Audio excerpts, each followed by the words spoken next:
Hello, welcome to the pregnancy vlog. We are, I don't know, I think this is 7 already. I'm not sure. I'm currently in the office. Carlos is working right in front of me, so normally I don't do my pregnancy vlog with him, but he's editing and I'm just gonna pretend like he's not here. So normally I am in the nursery. This was the room that was going to be the nursery. We have now transformed this room into the office, and we're going to go into the other room for the nursery just because it made more sense. It was closer.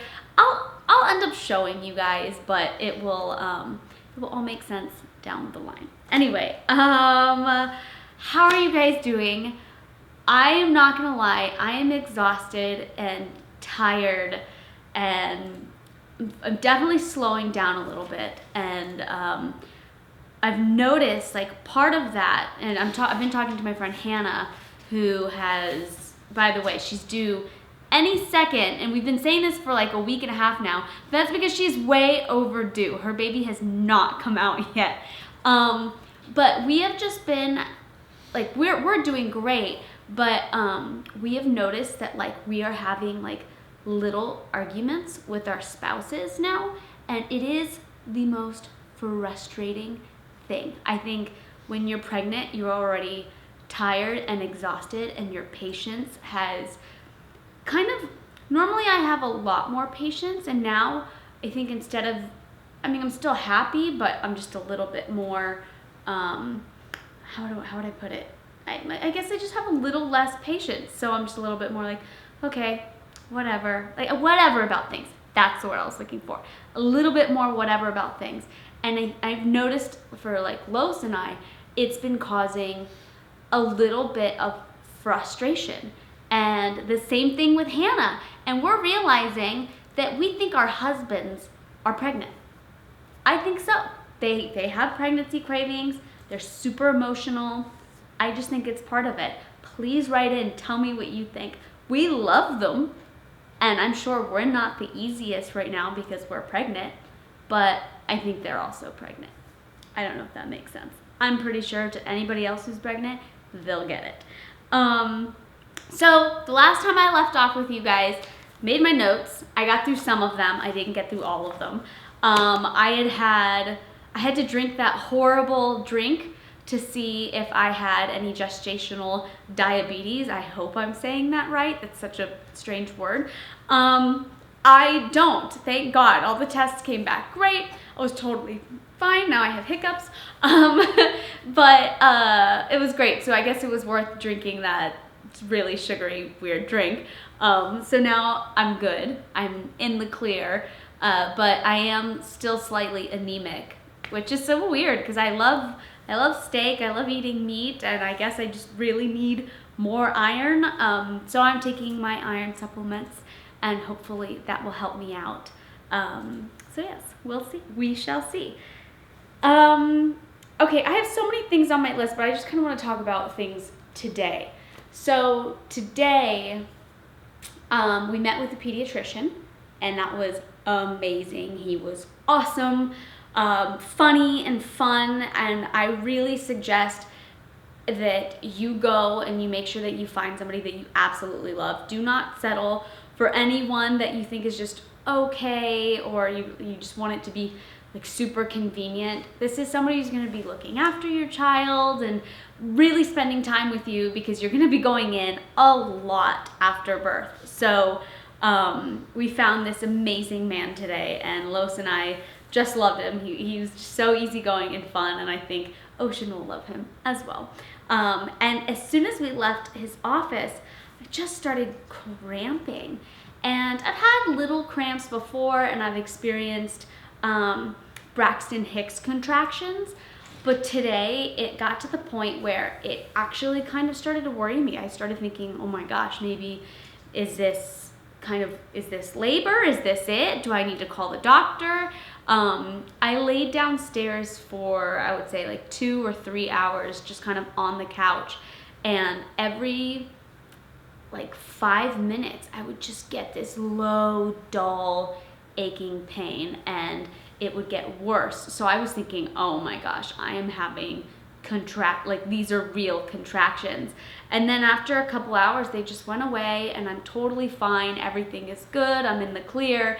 But it was really scary, and it's really frustrating because you don't know what to expect. This is my first baby. Like, nobody, like, yes, online you can look up like what the symptoms are and how do you know if you're going into labor, but they're so similar to like false labor contractions and real contractions. They're so close that, I mean, I don't know what a real labor contraction feels like yet, but everything that they describe, it feels like it felt like that's what I was going through. So it had me a little bit worried, and it did not feel good. It wasn't just like the tightening of my abdomen, but it almost felt like a really bad period, and you just kind of sit through it. So I'm sorry if I don't have as much energy as normal. That kind of wiped me out earlier, but I got through it and I'm feeling a lot better. Okay, so something that okay, hold on, I'm gonna go through this really, really quickly. Okay, I've been talking to a couple of people and I'm getting excited about giving birth. I think it's gonna be incredible and beautiful and amazing. It's not that I'm getting scared. I think the only thing that I'm a little bit hesitant about, and I wrote my friend Cassidy about it today, is tearing. That's the only thing that scares me, because I feel like I can go in there and go the natural route, hopefully. If not, then I get an epidural and it's fine. It's not the end of the world. The only thing that does scare me is tearing, and you know, she really made me feel a lot better about it today. She's had 4 kids. One of them was a water birth, and she had the most incredible water birth. But she was saying how with her 2nd and 4th child that she tore a little bit, but it was not bad. It was really something kind of easy that she was able to get through. And it just helped reassure me, because so many people make such a big deal out of everything, and it's like they want to scare you. They want to almost be like, oh, you're going natural, like it's gonna be the worst thing in the world. Don't tell me that. I don't want to hear that. Like, why aren't you just being encouraging? It's scary. And that's something that Hannah and I always talk about. We laugh. We're like, why do people do that? Why is it that, like, when you're like, oh, you know, we're having a baby, they're like, oh boy, your life is gonna change. What does that mean? I hope for the better. So just don't let any of those kind of comments get to you. I think every individual is different, and you can make it as amazing and wonderful or as terrible and horrible as you want it to be. You have a choice. You are the parent. And I genuinely feel like this is going to be the most incredible and beautiful, life-changing experience. And our labor is going to be very easy and lovely and peaceful. I'm putting it out there. One of the things I've been doing to prepare for labor, even though my energy has definitely slowed down a little bit more, is trying to stay active. So I'm doing a lot of squats. I know a lot of people were asking me what kind of exercises I've been doing. I get on the elliptical and I try to go a couple of miles. I try not to really use my arms. I really want to focus on my legs. So I'm just kind of squeezing all the areas down there. And then when I go to like the little squat section at our gym, I do as many squats as I can, all sorts of different types of squats. Lunges also help, although I have to be a little careful, and you guys should be as well, just because as your belly gets bigger, because now he's taking up a lot of space, the lunges become a little bit harder to do because your leg comes up and with your belly where they can touch, whereas when you're just doing regular squats, your belly kind of goes in between your legs. I hope that makes sense. I'm not really showing you, so it's kind of hard. I'll have to do a video where I just show you. So I've definitely been trying to just stay active, keeping my heart rate up, and nothing too crazy, but keeping my legs active, which is super important and hopefully will make for an easier labor. I think I've talked about this before. I don't remember if I have or I haven't, but somebody suggested scrubbing my nipples every time I get in the shower with a toothbrush to kind of rough them up to prepare them for breastfeeding. And I have been doing that, and it's been like great. The first week was terrible, absolutely terrible. They hurt, they were raw. It did not feel good at all. But now that I've been doing this for a while, they're pretty tough. So I feel like if that's something that you want to do, it was actually some good advice. Just because I heard this story from a friend who was breastfeeding their baby. I am pretty sure I spoke about this in another vlog, but I'm going to say it again anyway. They were breastfeeding. It was the first day. I think the baby was like a day or old or 2 days old. And the mom went to the bathroom after breastfeeding, and the dad was burping the child. And this child just spits up all this blood. And the dad has no idea. He doesn't know that it's spit up. He's thinking that the baby's bleeding. He's freaking out. But because it was her first time breastfeeding, she was just bleeding and raw and hurting, that the baby was just drinking like a lot of blood, which is really freaky. So I am scrubbing away and hoping that helps a little bit so that I don't have any bleeding, so that it's just a very natural and easy transition. I don't know if it'll work. I hope it'll work. So far, they seem a lot tougher. So try it and tell me what you think. Another really, I hope I'm not like being negative today, but like another really interesting thing that we were talking about, Hannah and I, is how, okay, so during labor, I guess you just don't care. You don't really care what's happening. You're just so in it, and you're focused on you and your baby and your spouse and everything that's happening. But women, literally, they poop themselves during labor. This is something that actually happens. And, you know, a lot of people have told me about it, and they don't really think much of it in the moment. But they're like, oh yeah, I did that. It was during labor. It's totally normal. But I feel like I would be so embarrassed. I'm sure in the moment I won't even think about it. It won't even like bother me or bother anybody, but just like the idea of like, here's this beautiful child that you're entering into this world, and then there's that. It's interesting. So yeah, that's a really silly thing to bring up, but I brought it up anyway. Okay, I have a lot of other things that I want to talk about, but I feel like I should save them for another vlog. But the one thing I do want to end with is baby registries. Everybody has been asking me if I'm registered anywhere.